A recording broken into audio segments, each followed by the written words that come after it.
발빠른 고용 소식, 꼭 필요한 경제 뉴스, 명쾌하고 알기 쉽게 토크쇼처럼 즐거운 경제 프로그램 고용브리핑 365 많은 시청 바랍니다. 자, 뉴스 속 경제 이슈는 더 쉽고 깊게 최신 고용 동향은 더 빠르게 전해드리는 고용브리핑 365 시간입니다. 박상률 기자와 함께하겠습니다. 어서 오세요. 네, 안녕하십니까. 오늘은 어떤 이슈 준비하셨나요? 세계적인 인기를 끌고 있는 우리 드라마 예. 오징어 게임. 이 오징어 게임의 열풍이 아직도 거셉니다. 자, 이 작품부터 아버지의 복수를 위해서 경찰 조직에 들어간 여주인공의 이야기, 마이네임, 그리고 바다 마을을 배경으로 따뜻한 이야기를 녹여낸 갯마을 차차차까지 이 작품들의 공통점은 뭐 굳이 여쭤보지 않아도 예. 다들 널리 봤다는 게 공통점이지 않을까요? 뭐 그렇겠죠. 예. 그것도 충분히 공통점이겠죠. 맞습니다, 맞습니다. 사실 오징어 게임 세계의 이제 최강자 인기 드라마로 떠올랐는데, 자, 그 인기몰이를 하는 사이에 속속 등장한 드라마들이 계속 나오고 있죠. 맞습니다. 요즘에 뭐 사람들 만나서 대화할 때 너 이거 봤어? 이거 봤어? 예. 이런 대화 굉장히 많이 하는데 만약에 내가 안 봤다. 대화에 끼기 좀 곤란할 정도입니다. 예. OTT 집계 사이트 플릭스패트에 따르면 지난 25일 넷플릭스 TV쇼 탑5, 탑10 안에 오징어 게임은 말할 것도 없이 1위고요. 마이네임, 또 갯마을 차차차까지 한국 드라마가 3편 올라와 있습니다. 네. 전 세계 기준 우리나라의 드라마가 3편이 올라와 있는 겁니다. 넷플릭스 오징어 게임이 세계적으로 대성공을 거두면서 K-팝에 이어서 이번엔 한국 드라마가 크게 주목을 받고 있는 상황인데요.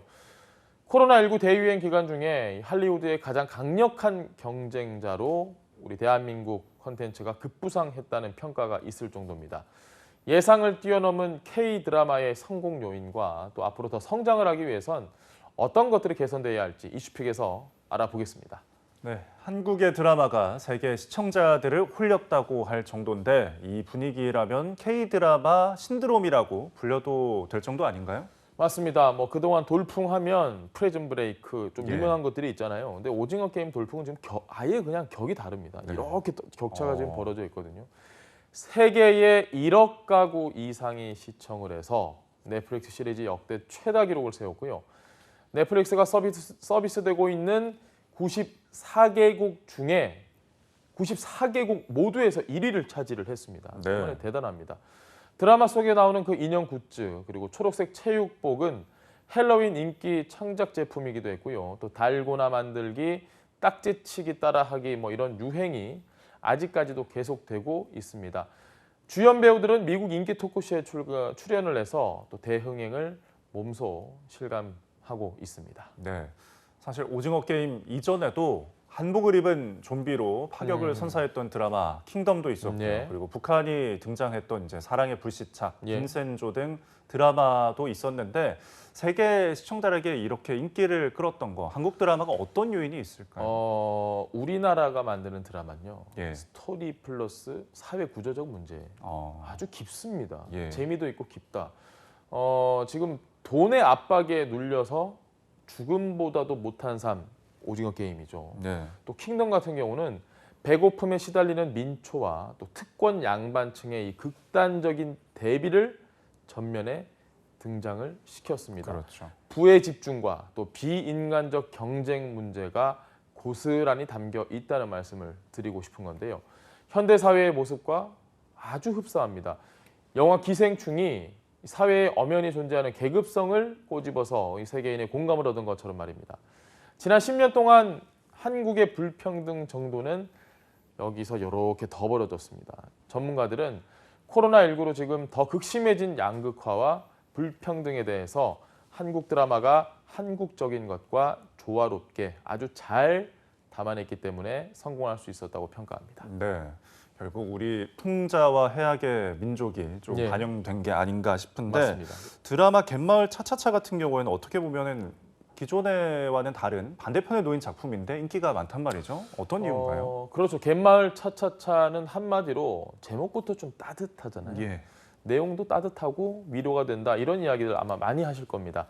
평범한 주인공들이 마을 주민들과 어울려서 살면서 뭐 울고 웃고 정 나누다가 서로 성장하기도 하고 또 힘을 얻고 네. 그래서 문제 해결하고 뭐 아주 일반적이고 로맨스도 당연히 있겠죠. 자, 이런 공동체 정신 드라마 킹덤에도 또 오징어 게임에도 역시 담겨 있습니다.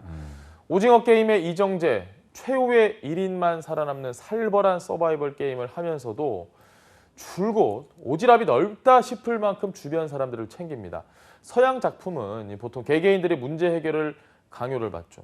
리더가 되고 히어로가 되고. 네. 그런데 한국 드라마에는 이 공동체의 힘이 담겨 있기를 누리는 것도 비결이라고 전문가들은 평가하고 있습니다. 네. 이 따뜻한 인간미가 결국은 작품 곳곳에 묻어 있는 건데 이런 한국 드라마의 잇따른 성공 하지만 아쉬운 점도 만만치 않습니다. 바로 부가가치를 창출할 수 있는 부분을 모두 넷플릭스가 가져갔잖아요. 한국 창작자들이 작품에 대한 권리를 제대로 보장받지 못하면서 우리가 만들어 놓고 넷플릭스 좋은 일만 시키는 구조 아니냐 이런 목소리가 아주 많이 나오고 있습니다. 국내에서는 오징어 게임의 대박에도 수익을 그러면 창작자가 들고 가느냐 고스란히 지금 넷플릭스가 다 챙겨가는 그런 상황이거든요. 네. 이 넷플릭스가 저작권을 독식하는 구조에 또 유능한 창작자들이 줄줄이 넷플릭스 행을 택하고 있으니 자칫 제작 하청 기지가 되는 게 아니냐라는 비관론도 나오고 있고요. 예. 또 데이터 사용량이 엄청나다 보니까 통신사들과는 망 사용료 분쟁도 진행을 하고 있는데 이 넷플릭스는 모든 콘텐츠 업체가 망에 부담 없이 접근을 해야 한다는 망 중립성을 무기로 내세우면서 토종 OTT보다 더 많은 독점 지위를 누리고 있습니다. 네. 자, 이번 달 국내에 출시하는 디즈니 플러스까지 해외 OTT 업체들이 대규모 투자를 하는 상황인데요. 이런 구조라면 더 K-드라마가 오히려 위기를 맞을 수 있는 거 아닙니까? 물론 넷플릭스가 이 한국 콘텐츠에 많이 투자를 하면서 올해도 5,500억 원 정도를 투자를 했습니다. 일반 방송사에는 글쎄요, 이게 상상할 수 없는 금액이거든요. 예. 투자 금액이 그 정도니까.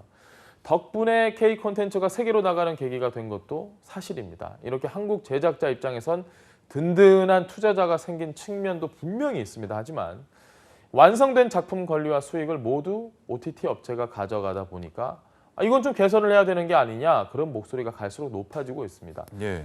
현실적으로 OTT 업체가 제작비를 전액 부담하는 구조에선 한국 제작사가 수익 배분을 요구하긴 쉽지 않을 겁니다. 하지만 오징어 게임을 타산지석 삼아서 지금부터라도 권리를 계속 요구해서 더 늦기 전에 창작자의 권리를 보장하는 법률적 장치를 마련해야 한다는 지적이 나옵니다. 네. 그리고 국내 토종 OTT나 이제 그야말로 견제만 했던 지상파도 위기 상황인데요. 위기죠. 예. 지금 2016년 넷플릭스가 처음 국내 시장에 진출했을 당시에 OTT 공룡의 국내 시장이 장악될 것이다라는 우려가 좀 있긴 했는데 지금은 지상파가 넷플릭스의 콘텐츠를 납품을 하기도 하고요. 네. 게다가 앞으로 기대작들 모두 다 넷플릭스입니다. 국내 토종 OTT들이 분발을 해야 하는 상황인데 눈에 띄는 한방이 잘 보이지가 않아요. 현재까지는. 토종 OTT와 글로벌 오리지널 콘텐츠의 경쟁력 격차를 줄이는 노력 절실해 보입니다. 물론 국내 OTT 업체와 이 기업들도 지금 K-드라마 투자에 적극적으로 뛰어들고는 있는데 성과가 가시화하는 데는 시간이 좀 많이 필요해 보입니다. K 콘텐츠가 세계 시장으로 거침없이 진격하고 있습니다. 미국 블룸버그 통신은 한국 콘텐츠는 위협적인 존재라고까지 평가를 했는데요. 하청 기지가 아닌 진짜 콘텐츠 강국으로 나아가기 위해서는 관련 제도 보강과 필요한 지원책 마련이 시급해 보입니다. 오늘도 박상률 기자와 함께했습니다. 고맙습니다. 네, 고맙습니다.